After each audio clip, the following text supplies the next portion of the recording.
I was asking you about that word. This is crazy. In the show, Clarabelle squirted the villain, Indian Chief Thunderthud. He started screaming when he got squirted.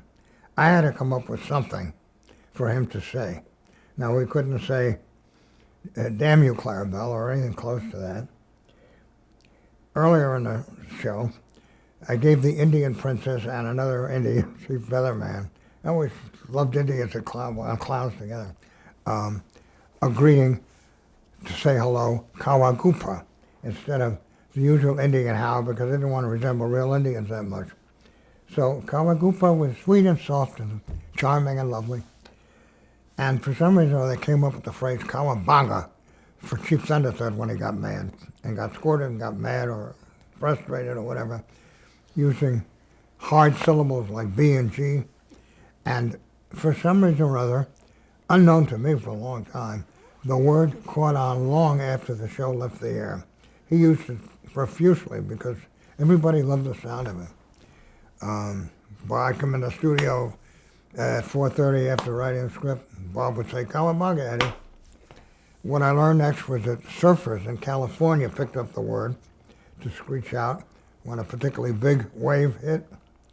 Next thing I found out was I walked by a Burger King in Miami, Coral Gables, and I see a big poster.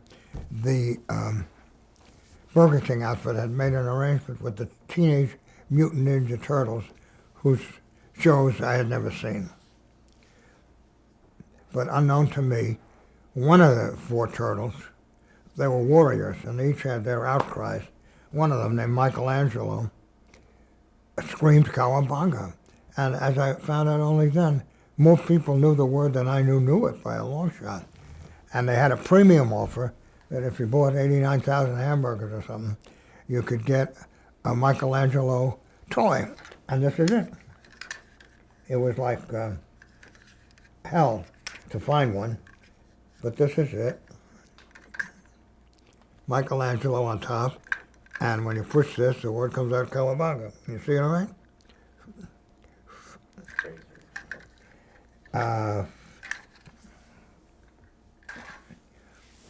I next was told that the Simpsons, Bart in particular, were using the word, and he is to this day.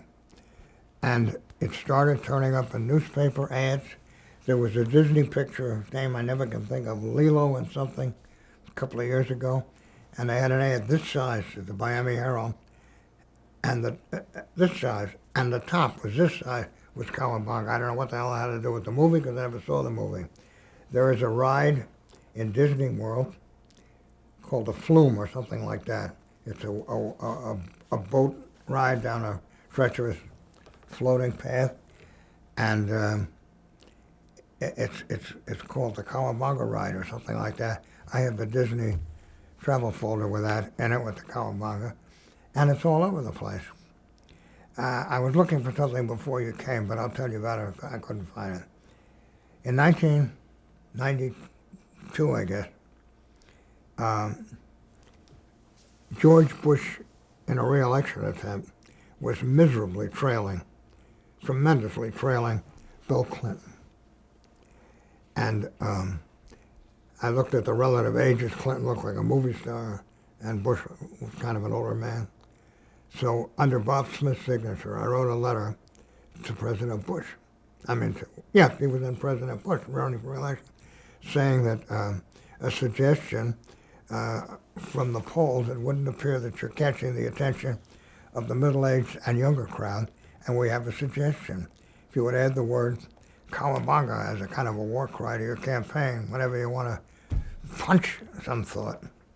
Got a letter back, which is what I'm looking for, from a man with a marvelous name of Marlon Fitzwater, whom you may remember, was his press secretary. And it said, Dear Buffalo, was on White House Station. It said, Dear Buffalo Bob, thank you for the suggestion. We are going nuts here. It was an amazing admission. And sometimes I feel like screaming Cowabunga myself. We'll use it as an outcry the first campaign speech we can. Thanks for your letter. Sincerely, Marlon Fitzwater. I have that letter, and I've got 9 million copies if I couldn't find it, but it doesn't matter. It's small print. So we've been all over the map with this thing.